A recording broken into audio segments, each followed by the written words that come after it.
Dealings with the Dead, number 52.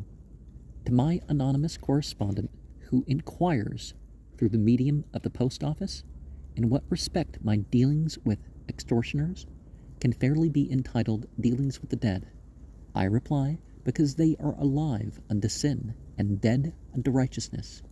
In Lord Bacon's Life of Henry VII, London edition of 1824, volume 5, number 51, or page 51,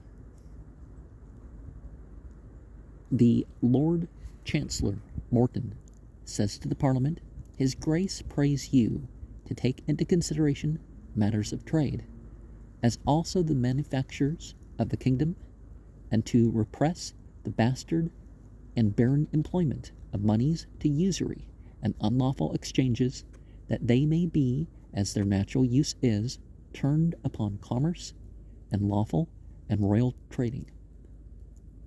Henry VIII came to the throne in 1509 of the Common Era, and the rate of interest was fixed in 1545, the 37th of that king's reign, and that rate was 10% per annum.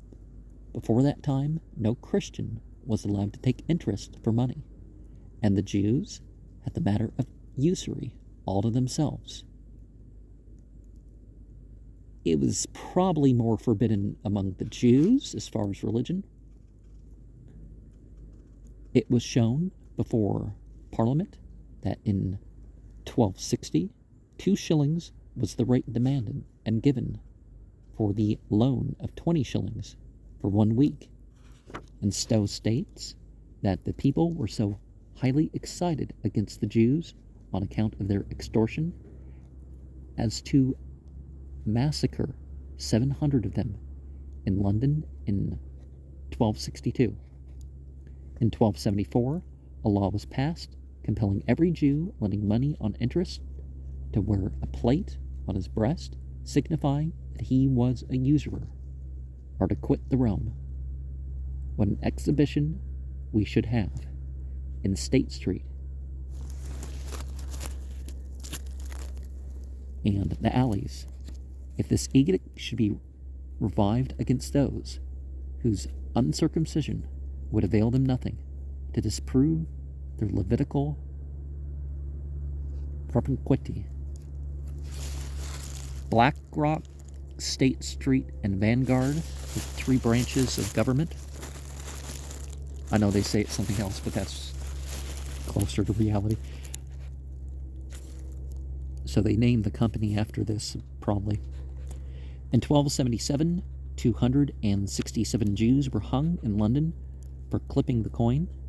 Their usurious practices, at last, so highly exasperated the nation that, according to Rapin, London 1757, Volume 3, 246, 15,000 were banished the realm.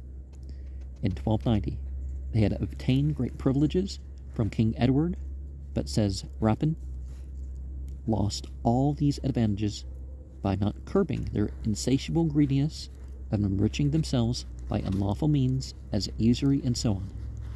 I find Sir Edward Coke denies the fact of their banishment. His version is this: they were not banished, but their usury was banished by the statute enacted in this Parliament, and that was the cause. They banished themselves in foreign countries where they might live by their usury, and because they were odious to the nation, that they might pass out of the realm in safety, they made a petition to the king that a certain day might be prefixed for them to depart the realm, that they might have the king's writ to his sheriffs for their safe conduct. Second Institute, 507, Hume, nevertheless, Oxford edition 2, 210, reaffirms the statement of Rapin. Hume says in the same source, the practice of usury was afterwards carried on by the English themselves upon their fellow citizens, or by the Lombards and other foreigners, And he adds, it is very much to be questioned whether the dealings of these new usurers were equally open and unexceptionable with the old. Perhaps it may be questioned whether the community would not fare better at the present day if some of the circumcised could be imported hither from the Jews' quarter in Istanbul,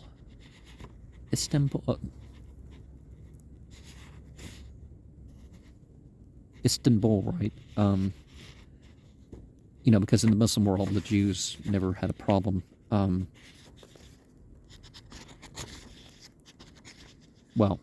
At this point, the Zionist movement didn't go over well. The following remark of Hume on the same page is of importance to the political economist, but as the canon law, seconded by the municipal, permitted no Christian to take interest, all transactions of this kind must, after the banishment of the Jews, have become more secret and clandestine, and the lender, of consequence, be paid both for the use of his money and for the infamy and danger which he incurred by lending it. This is not from Aristotle, nor one of the school divines, but from David Hume, whose liberality is sufficiently notorious. The English usurers in those days were more excusable because they were not permitted to take any interest whatever for the loan of money, while money-lenders here have not the same excuse for being usurers, as they may lawfully take 6% per annum, or 1% above the legal rate of Great Britain as established in 1714, the 13th of Queen Anne, and which has remained unaltered to the present day. I have heard of a fellow who, upon being asked, after conviction of larceny, if he did not regret his conduct, replied, with an air of great sincerity, that he certainly did, for instead of stealing a few pieces of gold as he has done, he might easily have stolen enough to bribe the court and jury. The Jews were wiser in their day and generation. They never suffered themselves to be placed in a predicament which might cause them to suffer from any such regret. Hence labeling the ones that misbehaved, because then the usurers would be the ones targeted rather than the whole community. For many years, there subsisted a delightful understanding between them and Edward I Longshanks. Longshanks granted them many and various indulgencies. By his permission, they even had a synagogue in London. On their part, they were willing to relieve the necessities of Longshanks. In short, Longshanks was vicariously upon the principle that que fecit per alim, fecit per se, the very Apollyon of all usurers. He countenanced the extortion of the Jews and shared the spoils. Sir Edward Coke, in his Second Institute, 506, states that in 7 years, covering portions of the reigns of Henry III and Edward I, the crown had 420,000 pounds, 15 shillings, and 4 pence from the Jews. After treating of the advantages and disadvantages of taking interest on money loans and arriving at the sensible conclusion that it is impossible for society to get along without them, Lord Bacon remarks, 354, let usury, the term for interest in those days, in general be reduced to 5 in the 100, and let the rate be proclaimed to be free and current, and let the state shut itself out to take any penalty for the same. This will preserve borrowing from any stop or dryness. This will ease infinite borrowers in the country, and so on. Lord Bacon was therefore in favor of a universal rate of interest established by law, of usury in the opprobrious sense of the word, the taking of excessive and unlawful interest. Well, according to every major religion, any is unlawful interest, but, in the eyes of the state, right? The great man speaks in his tract on riches, 2:340, in no very complimentary terms. Usury is the certainest means of gain, though one of the worst. as that whereby a man doth eat his bread, in sudor, vultus, elini, by the sweat of another's brow. I have heard it said of a rural governor of Massachusetts, now sleeping with his fathers, dead, that, although addicted to the practice of virtual usury, he scrupulously abstained from lending money, at any rate beyond 6%. It became a byword in his district, however, when a farmer became straitened for a little money, and was inquiring among his neighbors that it was quite likely his excellency might have a yoke of cattle, that he did not care to winter over. The cattle were sold at a high price to the needy man, who sold them forthwith at auction or otherwise for a small one, giving the worthy governor his note in payment and a mortgage on his farm if required. The note was payable in 6 months or a year with lawful interest. This moral maneuver appears to have been of ancient origin. There is the draught of a law for the punishment of it in Lord Bacon's works 4:285.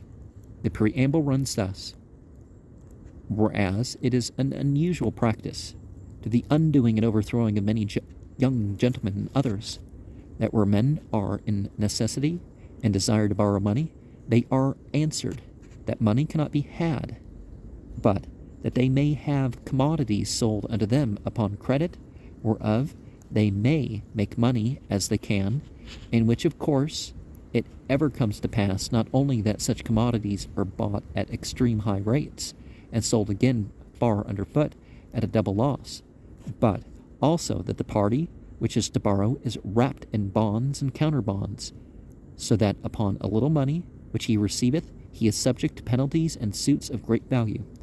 Then follows the statute, taking away legal remedy and punishment of the broker or procurer with 6 months' imprisonment and the pillory. It has been commonly understood that before the act of 37th Henry VIII, though Christians were forbidden to take any interest for money, the Jews were not restrained. Yet Lord Chief Baron Hale, what does hard stand for? 420, says that Jewish usury was forbidden at common law, being 40% and upwards per annum, but no other. Leah C.J. Palm, what's Palm stand for? 292, because it's abbreviated, says that the usury condemned at common law was the biting usury of the Jews. To comprehend this expression, it must be understood that among the Jews of old there were 2 Hebrew words signifying usury: terabit, which means simply increase, and neshi, which meant devouring or biting usury. And neshi, of course, relates to the word for president or ruler or whatever, right? Of this distinction, an account may be found in Comment, Volume 3, Fragment 46, when the statute of James I was passed in 1623, reducing the rate from 10 to 8%. Ord says in his Law of Usury, page 5, that the bishops would not at first agree to it, for the sole reason that there was no clause that disgraced usury as in former statutes. And then the clause at the end of that statute was added for their satisfaction. Usury was punished more severely in France than in England. For the first offense, the usurer was punished by a public and ignominious acknowledgment of his offense, and was banished. His second offense was capital, and he was hanged. Koch's Third Institute, 152.